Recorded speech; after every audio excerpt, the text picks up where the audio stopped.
Hey, what's going on, Taka fam? Today I came here to show you a funny little deck. It's kind of cool. It uses some of the new Charmer cards, as you can see. So I'm gonna preface this by saying this deck's not very good modern, but it might be a lot better in Genesis. But it's very cool, very fun. So if you want to play something fun, you should try this out. So this is the Charmer Canine deck. I will show you what I have. So for the monsters, I've spellbook cards, just playing the one Magician and Prophecy. Blue Boy is good for this deck. This deck doesn't really normal summon like that, because most of the cards in the deck, can be normal summon, but you don't really normal summon much. You kind of need it as like a starter. And then for the fun part, all of the bricks. So all of the Charmer monsters are bricks. So these are the level 3s. These are the level 4s. We play Lina because she's actually good, and we don't have Dark yet, so we're playing those. And then for the supplementary part is the 2 Nefariousness. So it's just an extender, basically, for this deck. And there's a reason why we are playing the level 3s, and I'll show you near the end.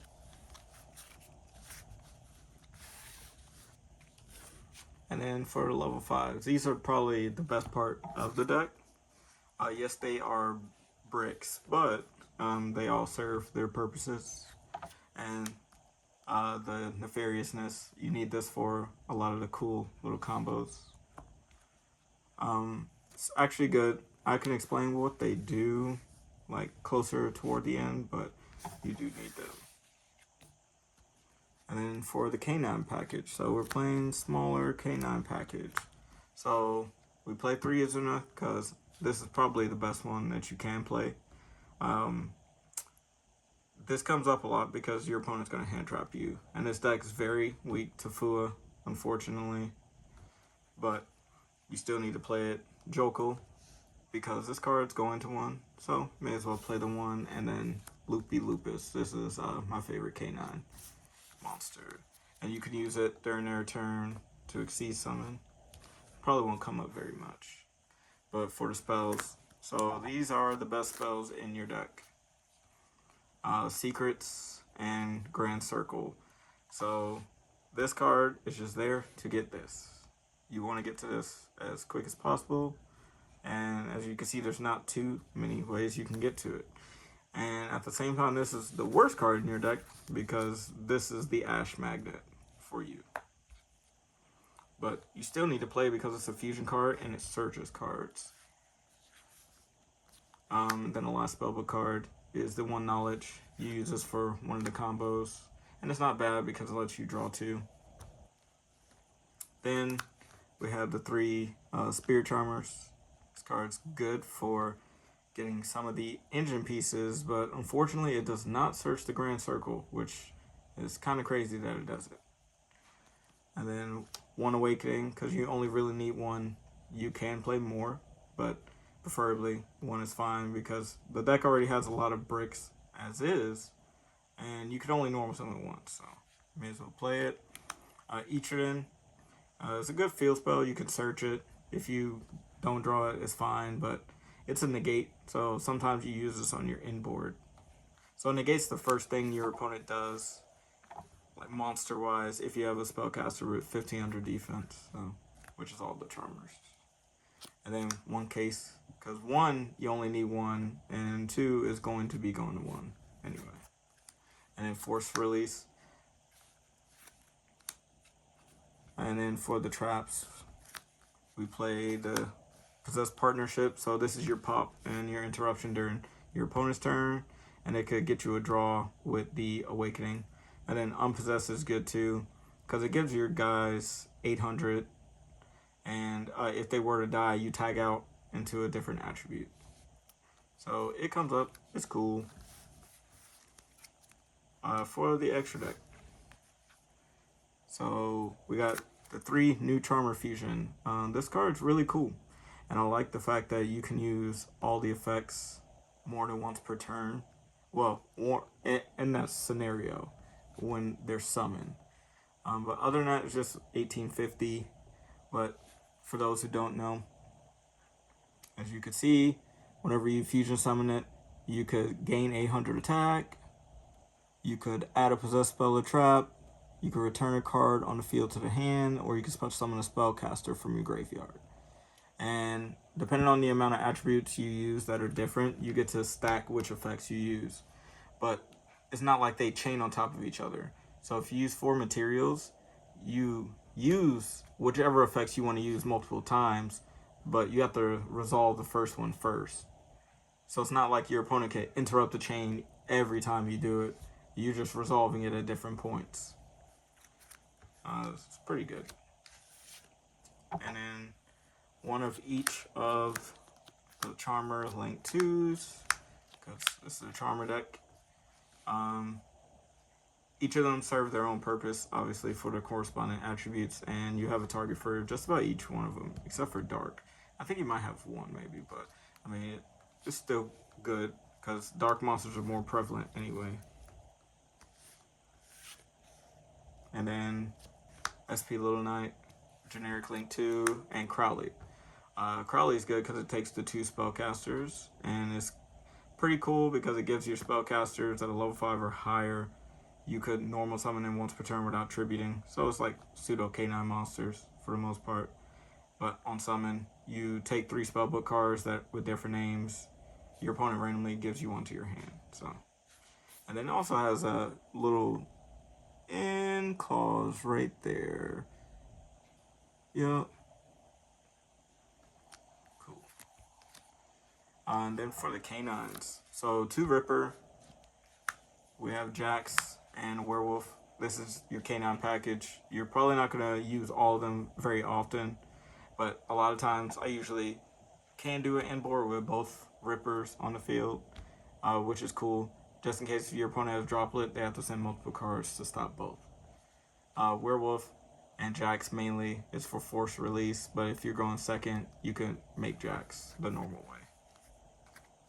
And then the last card is Selene as a Link 3. As you can see, there's no Link 4s. Yes, you can play Access Code. You have plenty of room. So if you want to take something out to play Access Code, you definitely can. But I'll show you the quick little combo now. So you need just this card, and because of this card, you're going to need to put back 2 cards. So we're just going to put 2 cards down. So this card lets you add 4 Charmers, and then you have to put 2 cards from your hand back to the deck. The problem is you have to put 4 into your hand from the deck, field, or I don't think it's field, but deck or graveyard or banish back to your hand, and you got to put 2 cards back. So if you draw multiple of the bricks, it gets a little weird. So you want to play cards that can put them in the grave, or you want to get them in the grave as soon as possible if you end up drawing them. Other than that, it's really cool. But the crazy part about this card, you banish this from the grave to fusion summon using all of the Charmer monsters that you want. And on the summon of that fusion monster, your opponent can't activate cards or effects. And I think the way that they designed this card was brilliant, because this will be one of the weakest points to interact with this deck. It's because you're using so many materials, and then it just gets imperm. You just lose so much value. Like, it makes it to where, like, nobody would want to play it at all. But because of this, you literally block your fusion, and you're allowed to get as many bounces to your hand, as much attack boosts as you want, and summon spellcasters from the graveyard as many times as you want. So I think this is really good. So that's why I think this is the best card in your deck. But that's what we're going to make. So we're going to activate. So the Charmer monsters that we are going to use specifically. So we're going to get the level 5s to the hand. And that's what sets off a lot of the plays. So you're going to get 3 level 5s in water, fire, and wind. and you specifically going to grab also the level 3. I know it's kind of weird, but you'll see, so just bear with me.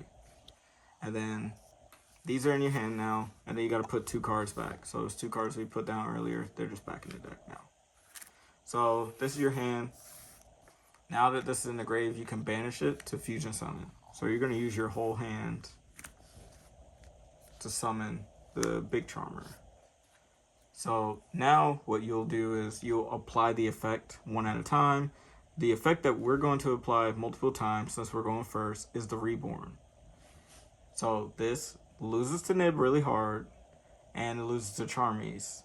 So that's what I was talking about, where it's a little bit more niche. But you're going to summon water, fire, wind, and earth. Cool. Your opponent has nothing on res. You're just going to put 2 of the level 5s on top of each other with the quickness and just make a ripper. You're not going to use the effect yet. There's no need. So now you're going to do this weird thing that Charmers do where they can contact from the deck and it does not activate. So we're going to use our Spellcaster, and we're going to use our level 4 lower Earth. We're going to summon the Nefariousness. He summons himself from the deck this way, or the hand. So on summon, his effect, he lets you bring back a level 4 lower monster. So we're just going to bring the Asa back. It has an effect when it goes to the grave to search a spiritual art card or a possessed spell or trap. So now you're going to use the contact fuse of the level 4 Asa, which all of the level 4s have the same ability, where you get rid of their corresponding attribute plus their name that is named on the card to summon them from the deck. So you're going to contact, you're going to summon, so now you got the level 4. So now what will trigger is your Nefariousness. Will search you pretty much anything, but most times you're just going to search the Disruption. So that's the first card. You get the Trap. So now you have the Trap in your hand. So the next step here, as you can see, is like, oh, that's kind of cool. Not really too much going on. So now you can link summon these 2. And we're going to make Crowley because it takes 2 spellcasters. So you're not locked into anything right now. So now you're going to activate Crowley. And these are the 3 cards I would specifically search in this version.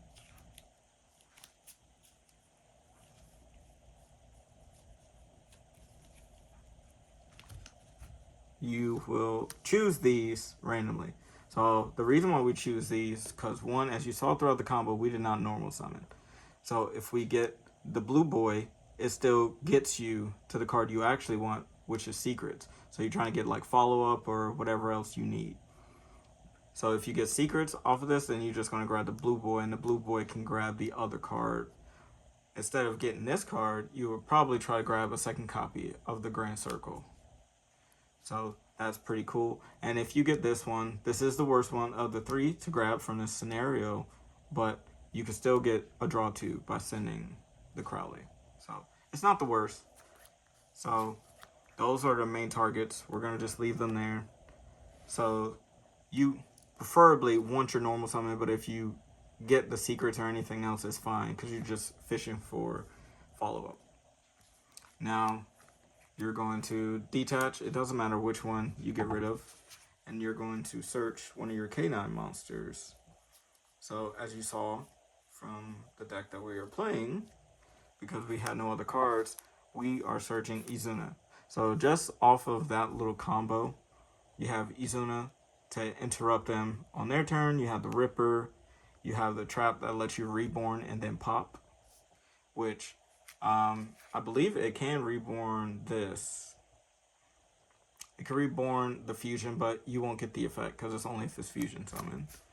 But you get any of those targets from your grave because they all have 15 defense. So that's pretty solid. But if they did interrupt you, then you definitely can do other stuff. But also, of all the names, you can also just normal summon this. Since your opponent hasn't done anything, they have 2 or more cards, you normal summon Izuna. And it's the last part pretty much of the combo. Since we're going to be wrapping that up, we're going to send Lupus. So now they have a Lupus to deal with. And then finally, we are going to link these two off because we are not locked. We could either make Celine so that we can continue, because based on what we have no spells. So it wouldn't make no sense to go for the Celine. So we would probably just make the SP. So now we have SP Ripper plus the Trap, and then we have a Lupus that could come back from the grave. Now, the Lupus would be really good if we play Typhon, which that's also an option as well. But yeah, that's pretty much a basic little combo that I came up with. So if you want to play this, troll your friends, have some fun, you can try it in Modern. It just, this version is definitely going to need some tweaks, but this is pretty much just the first thought after like looking at all the cards and just what I was thinking about. So let me know what you guys think. Leave me a like, a comment, subscribe. Peace.